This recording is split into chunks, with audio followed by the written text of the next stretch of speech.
We can figure out more.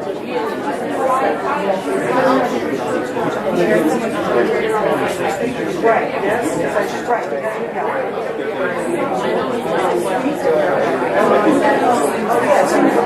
No, but I brought it.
I was trying very hard to not I'm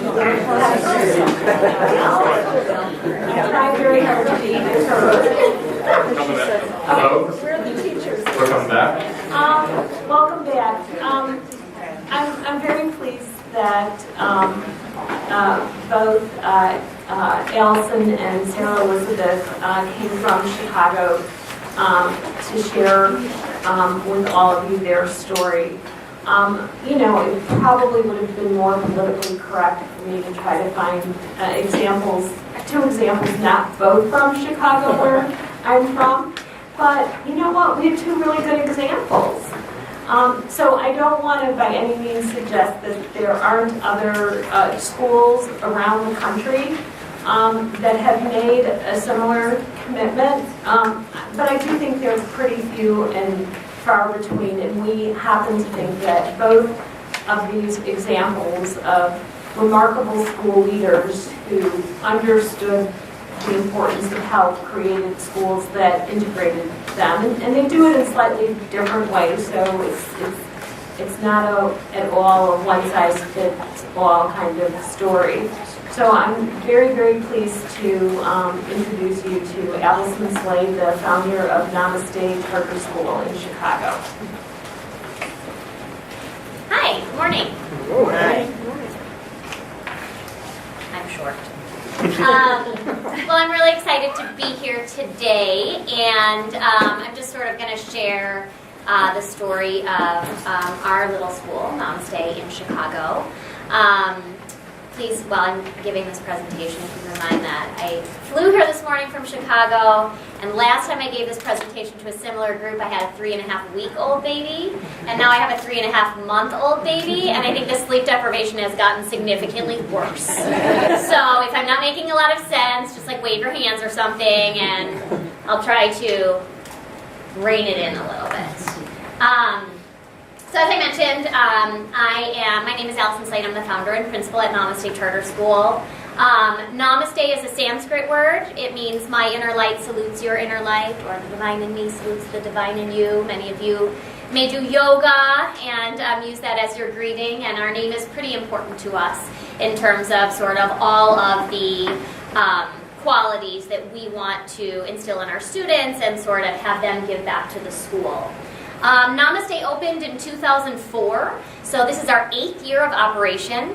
We started with only 88 students in grades K and 1, and now this is our first really, really exciting year with students in grades K to 8, and we are maxed out at 450 students. So we're graduating our first class in June. They're actually coming here on a bus. Unfortunately, potentially with me, to see the Capitol and learn a lot about Washington, D.C. So they're really excited about a variety of things. Just to give you a little bit grounding about our school, we're about 90% minority and 86% low income, free and reduced lunch eligible. Charter schools are public schools, and so in Chicago we're governed by the Illinois Charter School Law, which stipulates no tuition, no selection criteria, and admission by blind lottery. And throughout my presentation, I'll talk a little bit more about the demographics and the kind of students that we serve at Namaste, because they are definitely representative of students citywide in Chicago.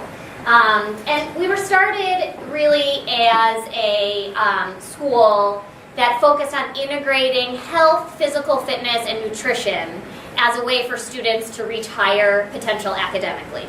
We are a school, so our number one priority is high academic achievement.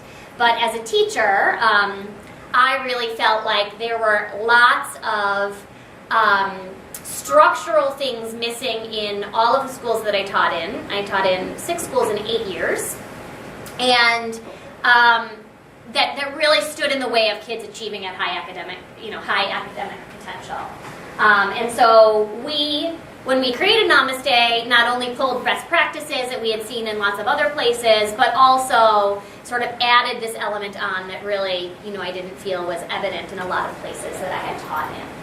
So I can sort of skip this slide because Chuck does a great job of telling you why this is important.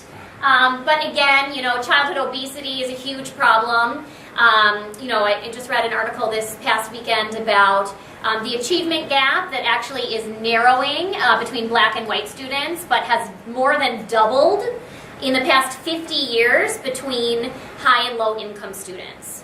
And so really it's not necessarily about the achievement gap in terms of race anymore, but we're really talking about low income students as being the students that really are disadvantaged in the educational system. Healthy students are better learners. You just heard a lot about that.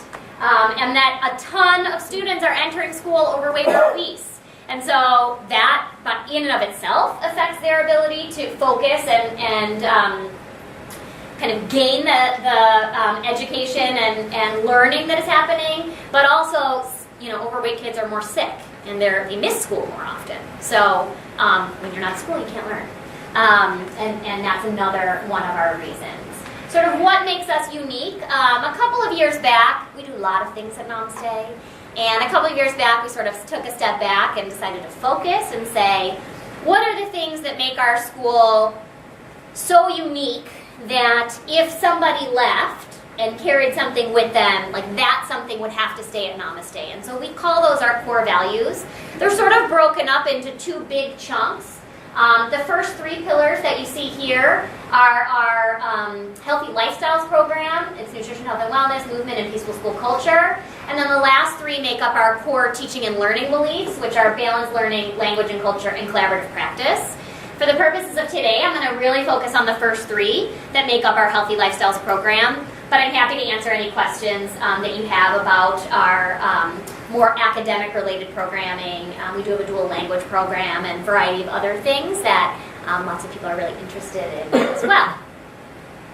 So the first thing is our nutrition, health, and wellness program.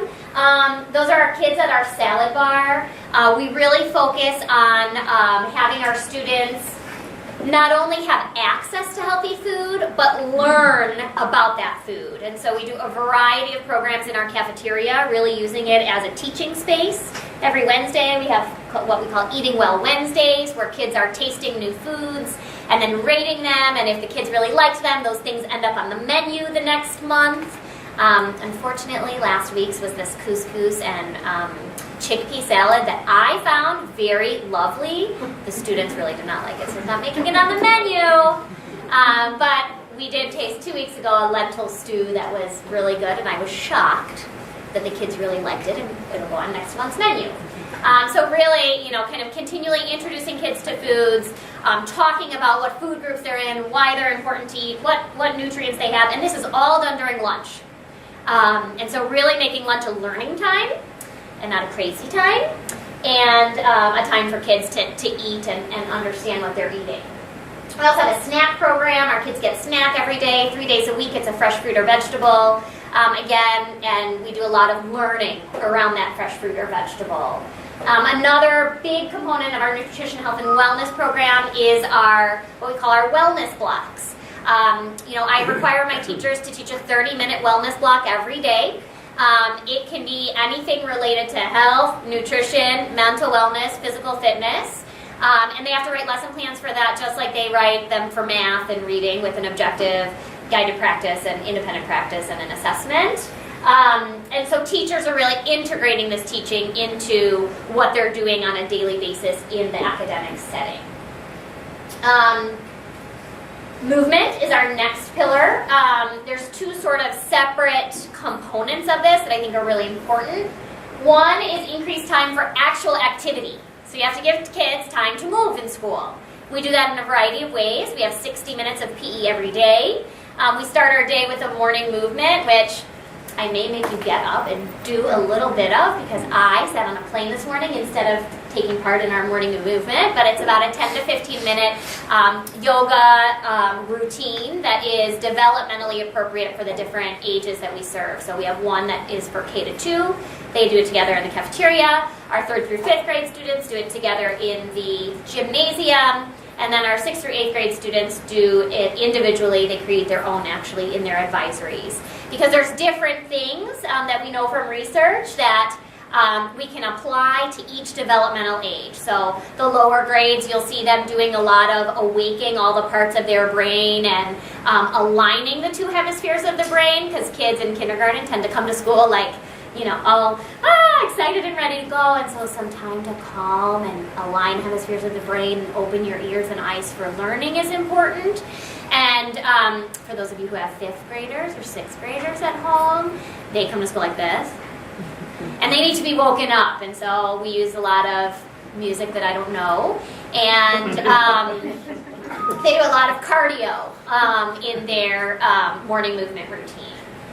So it's different, like I said, based on the developmental age of the kids. And it really increases their readiness to learn for all grades. We do have daily recess for all students, K to 8, 20 to 25 minutes based on developmental age. All of our teachers are trained in how to integrate yoga and movement into the classroom. I talked a little bit about wellness blocks, which is a specific way, but then teachers also integrate movement into their teaching of core academics as well. We built a fitness center where kids are learning about creating an exercise program for themselves, including cardio, muscular strength, and flexibility, so that they know how to do that for their lifetimes. Really gaining the understanding that you do not have to have a soccer team to get physical activity, that you can really do these things on your own and create your own workouts and get healthy that way. And we have a lot of after-school fitness opportunities as well. And the last component of our Healthy Lifestyles program that I really think is overlooked in a lot of thinking about health and wellness is mental health. And we call this pillar our peaceful school culture. Obviously, mental health is really linked to academic performance in a variety of ways. Our kids, we're a diverse community, a low-income community. The kids come with a lot of different home environments and stimuli outside of school. And they need to know how to deal with all of the emotions that they have in order to focus and be ready for school. And so we developed what we call our Peaceful People Tools program in K to 2. Kids are learning about the thermometer in their body and when it gets hot and mad, how do you stay safe mad. They learn about brain buttons, which I do all the time, and lots of other things to deal with their anger. We don't teach kids not to get mad, because they're going to get mad and angry, but how do you use that, take a break, and get back to learning? We have a system of logical consequences. We use a lot of things from Responsive Classroom, and then we develop a lot of things on our own in terms of being a community where we don't just take away recess, right? If you cannot function in recess and cannot make good choices at recess, then you go to something called alternative recess, which is still physically active, still doing things to practice your social skills, but not in the large choice environment. You have to have choices made for you, and so you go to alternative recess. And we don't just take it away because you talked back to a teacher or you carved your name into a table or any of those kinds of things. We use logical consequences. So we create a consequence that relates to the behavior or the infraction that the student did. It kind of develops into the study of peacemakers and then into an advisory program in middle school. And we're really excited. We were just awarded, we're the first school in the city of Chicago in almost 10 years to be awarded an Illinois State School of Character Award. So we're really proud of that, and they're forwarding our application to the national, schools of character to be considered. So that's exciting. So everyone asks, like, great idea, right? How are you doing? You know, how are the kids doing in school? How's their health? All of those kinds of things. And we've been open for 8 years, which is definitely not a long time, but in the charter school world in Chicago, it is relatively a long time. And so we're really proud to report a lot of student learning results. Obviously, the first thing that we report on is how are our kids doing academically. The 2011 ISAT, which is the state test in the state of Illinois, almost 87% of our students met or exceeded the standards. That includes all of our children. We have, last year taking the test, where 23% of our students had special needs. And those are a wide range of disabilities, from cognitive impairments and behavior disabilities to learning disabilities and speech-language impairments. That is double what the average is in the Chicago Public Schools. And that includes about 40% of our students are English language learners as well. That compares in the city of Chicago to about 73% of students citywide. And the most exciting thing that we were really proud to report last year is not only did our students do really well, but they bested the Chicago Public Schools selective enrollment schools, which are schools that select their children based on the stay 9 of their previous academic testing. So we're really trying to prove that focusing on these things with just your regular crop of kids can really help them to achieve better. When you disaggregate our results even further, 95% of our kids that are in the general education program, so those are students without IEPs, but potentially have language learning issues, met or exceeded the standards, and that compares to not quite 80% of students citywide in Chicago. Our attendance is really high in comparison as well. We attribute that, as I mentioned before, not only to, like, hopefully kids really want to come to school, and so that's why they're there, but also they're healthier, and so they miss school less, which is really important in terms of being able to learn. And then we really focus on ongoing data analysis and growth. Every year we cut our data in about 100 ways to really figure out what else can we do. We are really aware of the fact that we need to continue to improve, and trying to find ways to continue to integrate new things into our program is really important to us. In addition to the student learning results academically, we look at how are our students doing. Are they healthier? Are they not healthier? You can see our kids up at the top working out in the fitness center, and Cynthia down here eating a kiwi during her snack time. We worked with Children's Memorial Hospital, who did a 5-year study on our kids. They weighed and measured our kids every year. Now we do that on our own as well. And what we're seeing is that kids' BMIs remain stable or decrease as a result of being part of Namaste's program. And the longer that they're part of Namaste's program, the larger the health effects are in terms of their body mass index. And I'm told that's really great, because when kids enter school, typically their body mass index increases because they're like you and sitting all the time.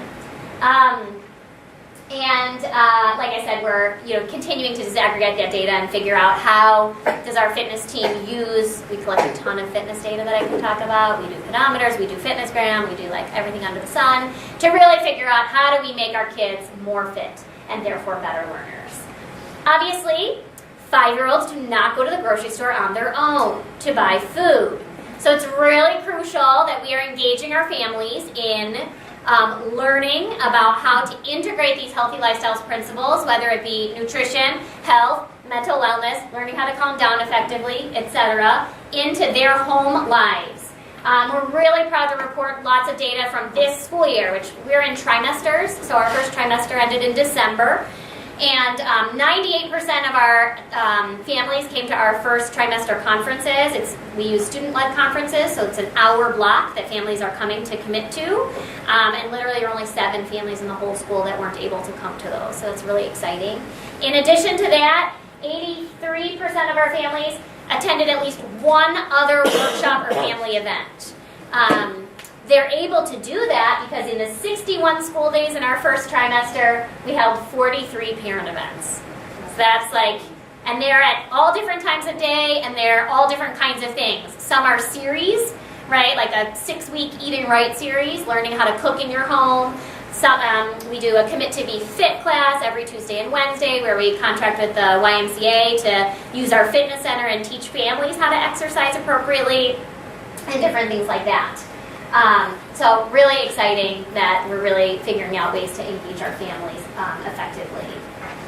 And then, as I mentioned before, I'm really sad the DOE dude left because I was really going to get on him about our kids and that they should really come to our graduation and find someone really special like Arnie Duncan to come and recognize the great work that our 8th graders have done over the past 8 years.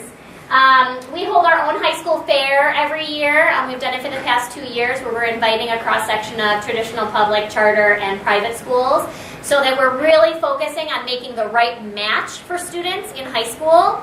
I mentioned 23% of our kids have special needs. Selective enrollment schools are not the answer for every student, but it is our goal that every single student graduates from high school and enrolls in college. And the only way to do that is not to help them get into high school, but to help them get into a high school where they are going to be successful. And that looks different for every student. We have a full-time guidance counselor that works on this year-round. Our 38 8th graders submitted a total of over 350 applications to high schools. That's more than 10, almost 10 per student. 85% of our 8th graders qualified to take the selective enrollment exam. And then we just started this new program that you can see at the bottom called Spark, where we give the 8th graders apprenticeships on Friday afternoons. So for 3 hours every Friday afternoon, our 8th graders get to experience their dream jobs. And they go through this interview process where we are identifying what that dream job could potentially be. And we have kids doing everything from working in sports media for the Blackhawks or working for a magazine because they want to be a writer, working in a veterinarian office, to someone who randomly wanted to be a pastry chef. I don't know how she got that idea. But she interned at MK, which is a very famous, amazing restaurant that the Obamas go to with their pastry chef, and she made Mayor Rahm Emanuel's Thanksgiving pies and got to present them to him. So we hope that she used a lot of low-fat ingredients in that and talked to him about those things. Sort of what's next for us, as I mentioned, we're sort of always growing and trying to figure out what's next. We're really thinking about staff wellness. That's one element I didn't talk about, but that is a new initiative that we started last year, and thinking about, obviously, our teachers have to be models for the kids. And so really thinking about having, we have a yoga class every week for our staff can use our fitness center. What other ways can we integrate staff wellness so that they're models for the students? Continuing to build the case, the connection between healthy eating, more exercise, and academic growth. There's a lot of confounding variables and lots of things related to that, and so we're always trying to sort of figure out the direct correlation there and make the case to others. We're really focusing on our special needs students. As I mentioned, we have double the percent that is typical in the Chicago Public Schools, and so really making sure that we're meeting the needs of those students is really important. And we're strengthening our sharing best practices work and our dissemination work. In the first trimester alone, we had 99 visitor groups in 61 days. So it's more than one every day. We're looking at hosting these learning institutes, so where people can come, groups of teachers or school leaders can come, spend intense time at the school, and then have some collaborative time to figure out how they can adjust some of the things that we do at our school to work in their schools across the country. I've sort of brainstormed some of the ways that our teachers are prepared to do this work, and I know that's going to be the work of a lot of today, but thinking about induction and how do you bring teachers into the school. I'm creating a mentor program, continuing to do PD for them, creating clear instructional expectations that not only align to great teaching, but align to the pillars of the school. So we sort of have those dual things going on in terms of our teacher evaluation system. We offer what we call booster sessions throughout the year to sort of continue to engage teachers in learning and thinking about best practices around that. And we have a really crazy system of inter-classroom observation where every month teachers get to see somebody else in the building teach. So we think, one of the questions I got asked, I just want to answer it before potentially somebody asks it, is sort of, wow, you guys do a lot of stuff, that must cost a lot of money. And we just finished the data from the end of last year. It costs about $10,000 to educate a student at Namaste in the Chicago Public Schools, which is our neighboring district. They spend $12,700 per pupil. And so we're educating our kids for 15% less, and they're doing really great. So we could always do more with more. We're always looking for more, but we feel like we're really taking what we are able to do and continue to improve it as well. So, thanks. Thank you. Well, while Sarah was coming up, I'll let you ask a question. Yeah, I'm just looking for some context. I think there's some really nice things that you were talking about. Two just contextual questions. Mm-hmm. How long is your school day, and are your teachers unionized? Excuse me. Our school day is 8:30 to 4. Kids can come in the morning at 7:45 for breakfast, and we have an after-school program from 4 to 6. But the regular school day is 8:30 to 4. And no, we are non-unionized. I have a quick question. Yes. How large are your classrooms, and do you do home visits? Yeah. The first question is between 20 and 28 students. Maximum is 28 students in kindergarten. We have 2 teachers in those classrooms. And yes, we do a lot of home visits, and we do them in a variety of ways, so I can talk more about that later too. We don't do them for everybody.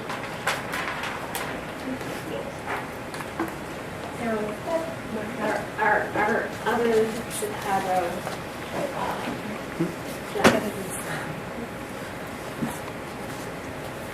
Great. So my name is Sarah Elizabeth. I'm the founder and executive director of the Academy for Global Citizenship, which is another Chicago public charter school on the southwest side. And very briefly, I'll explain to you how the Academy for Global Citizenship landed in a now barrel factory here between the truck park shop and a pallet company on the southwest side of Chicago. Not your typical school location, perhaps, but I grew up in the Midwest and went to graduate school in England and became fascinated with how so many people around the world learned in different ways. And at that point, I began traveling and visiting schools in different parts of the world.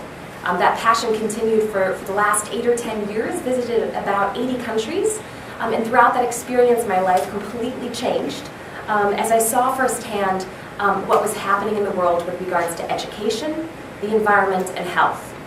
And with that, I moved to Chicago, wanting to be in a more international city, and realized suddenly that these disparities existed in my own backyard. And I felt a tremendous sense of urgency to do something about that. So when I was 23 years old, I jumped on my bike and I rode down to the Board of Education and said, I have this idea. I went to Allison and said, I have this idea. I want to learn from what you've done.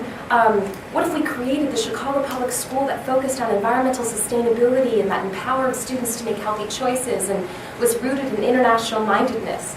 We can open a school in a dental tool factory on the southwest side of Chicago. And as you can imagine, the Board of Ed, I'm sure, for a couple of years thought this was just a crazy, absurd idea. But in 2007, they approved the Academy for Global Citizenship as a Chicago public charter school, and we opened in the fall of 2008 with our first kindergarten and first grade students. So as I mentioned, there's a few sort of differentiating components that I think really set our mission apart, and that is our emphasis on positive wellness and nutrition, international mindedness, and environmental sustainability. So very quickly, kind of some facts about where we are today. Similarly to Namaste as a charter school, in terms of how our enrollment and lottery works. We have 250 students currently through 4th grade, so we grow one grade level every year, so eventually in 2015, 2016, we'll have 8th grade students. 81% of our students qualify for free or reduced lunch, and 90% minority students. So what makes our school just a little bit different? We do have an extended school day and school year. We implement the International Baccalaureate program starting in kindergarten. So there is the focus there on dual language, our daily integration of physical activity and wellness, which I'm going to talk to you a little bit more, and really engaging our families. So you might be wondering, what does that look like? So how does this look different, kind of a day in the life of one of our kindergartners? So I thought maybe I would walk you through kind of what that looks like, and allow some pictures to sort of show in the background, because I think sometimes those can speak so much more effectively than me trying to explain to you what it feels like inside this Sparrow Factory.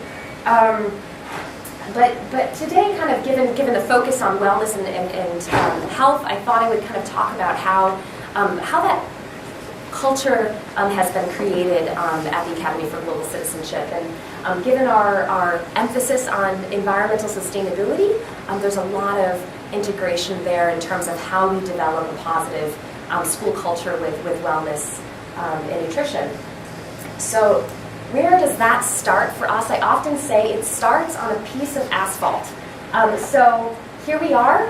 This is our lovely 13,000 square feet of asphalt next to our barrel factory that we've transformed into a kind of a learning laboratory of sorts.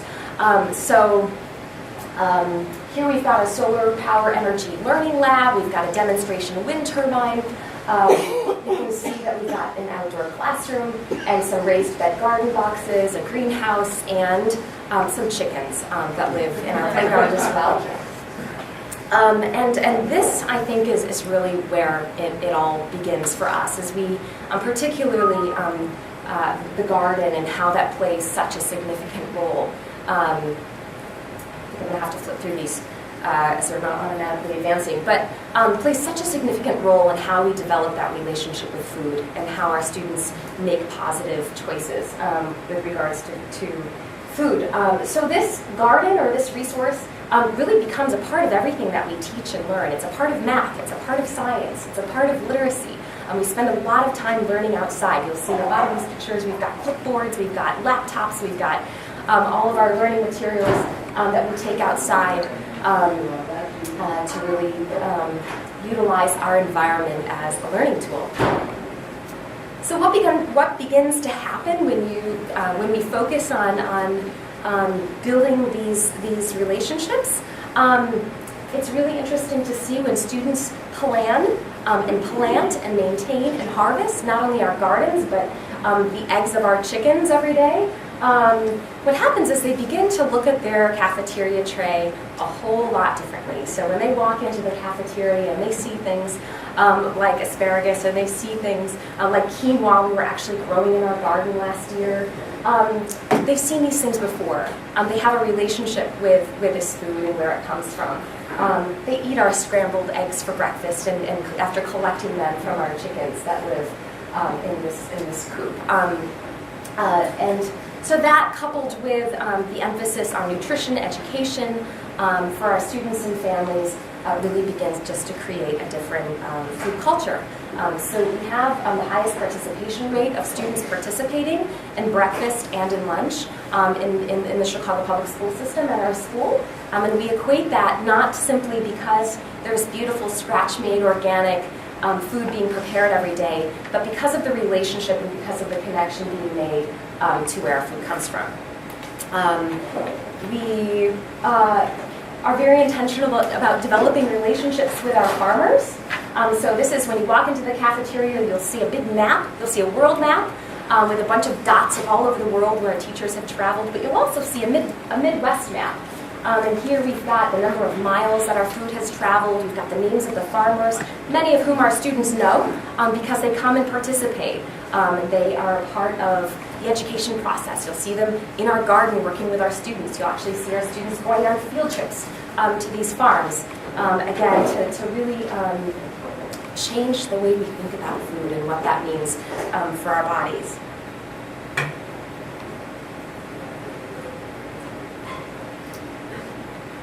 So as I know I've got limited time here, but I think a third component that I'd like to mention is, as Allison so beautifully outlined, is really the importance of engaging our families. I think you said it best when you said 5-year-olds are not going to the store and buying their own food. And I think one thing that we've learned is, as much as all of these amazing things can be happening at school, it is absolutely essential that we engage our families in what this means at home. So some of the things that we're doing a little bit differently with engaging our families, we've got some really great programs and education events and cooking classes, and those types of things happening. But we also have a Garden Ambassadors program. So we're training our families and how to plant those tomatoes in their front yard, or in a bucket on their front porch, or next to their doorstep. We've started a walking school bus program so students can safely walk to school together in community that's led by parent chaperones. We recognize that in our community, sometimes accessing positive fresh foods was a challenge, and so we've developed, or we've kind of initiated a community-supported agriculture, a CSA drop that comes to the school every Monday. So we partner with our local bakery who does all of the whole grain breads for the school, and with our our produce distributor who's already coming down to the school with this produce, and we create these boxes so that when families come down and pick up their student from school, they can pick up a whole grain loaf of bread, and they can pick up a box of produce. And it's pretty interesting to see what's happened as a result of that. Sending these recipes home with students and having them work with their parents to create this food at home that they're eating at school. We've had parents create cooperatives, cooking cooperatives. They get their box on a Monday and say, what in the world is fennel, and how do I prepare this? And so groups of parents getting together and again kind of building community through food and thinking about those impacts. So very quickly, the most important question I think for many people is what this equates to, certainly in terms of academic outcomes. So I'm just briefly going to tell you what that's looked like in our first few years, but then also sort of on a larger level where this is all going and what this means, not only for the Academy for Global Citizenship, but for districts across the United States. In our first school year, despite our optimism and excitement around practicing yoga and feeding organic food and doing all of these wonderful things, the Board of Education was right. We had some real challenges in terms of the students who entered our school, and 11% of them were meeting or exceeding the state literacy standards when we opened our doors. So a bit of a reality check in terms of needing to move very quickly in supporting all of our students. At the end of that first school year, we had 51% of our students meeting or exceeding literacy standards. At the end of the second school year, 80% of our students were meeting, or those same cohort of students were meeting or exceeding literacy standards. So some really extraordinary growth in just a short amount of time. 90% of our third grade students were meeting or exceeding math standards. So we attribute this to the comprehensive approach that's being taken in our school, centered around wellness. And as I mentioned before, 81% of our students are low income, 90% minority students. You all, I'm sure, know about the Healthier U.S. School Challenge. We were the first recipient in the Midwest to receive the Healthier U.S. Gold with Distinction Award. But something I often ask myself, now that we're in our fourth school year and we're beginning to get those questions asked to us, well, what's next? Are you going to open more of these schools? I think that's what oftentimes many schools in Chicago begin to do. They begin to replicate their schools so that they can serve perhaps 1,000 students or 2,000 students. But this is something that I think about almost every day. I think about the fact that we've got 405,000 children in our Chicago public school system, and about 80 million children in this country that are attending Chicago public schools. So I think a lot about what we can be doing to incubate these innovations and to scale the impact on a systemic level. Opening one more school or 3 more schools or 10 more schools is not the answer, because we have some we have a number, and we have some really incredible public schools that exist. And we're thinking very intentionally and strategically about how we can disseminate this information. So a few things that we're doing, we had about 4,000 visitors come to the school since we opened in 2008. And we thought, how can we really capture the essence of all of these innovations and provide them in a way that we can so much more easily share this information. So we created a sustainable school handbook, which is available on our website, that covers a variety of topics pertaining to health and wellness that schools nationally have adopted as a resource. We're working on a food safety manual for school gardens because currently in Chicago and in many school districts, schools are not able, they're not allowed to integrate the food being grown in their gardens into their cafeterias. And so even though there's a school garden movement that's booming, there's still that disconnect that exists with not being able to bring that food into the cafeteria safely. We're working with our food service provider to identify the recipes that are working really well in our school and implementing those across the district. And so those 400,000 students can also be a part of that as well. We're working with a school, the Art Institute in Chicago, to design a kind of a prototype cafeteria that can also be utilized to inform districts locally and nationally about what they can be doing to support positive nutrition and wellness. So I know that I'm out of time, but one exciting thing that we're thinking about these days, we've outgrown the barrel factory. We moved from the dental tool factory to the barrel factory, have now outgrown the barrel factory and are thinking about the very fundamental need for space. And kind of along those lines of creating a prototype and thinking about teaching and learning in the 21st century and how schools really can become the center in a community for supporting positive health and wellness. We're working on a project to build a net positive energy school on a 10-acre urban farm, so a school that will produce more energy through clean, renewable sources than it uses, and growing a significant amount of food. So not only food for our students in our school, but for our families and for the community at large.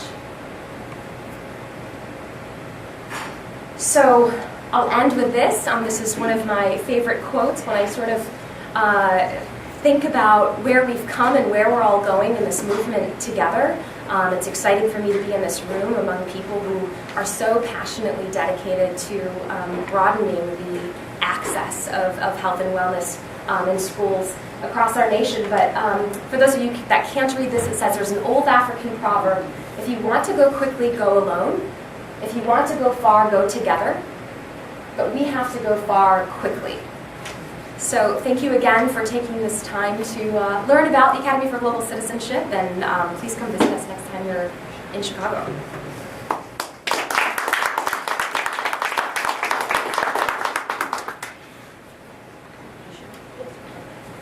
Hi, everybody.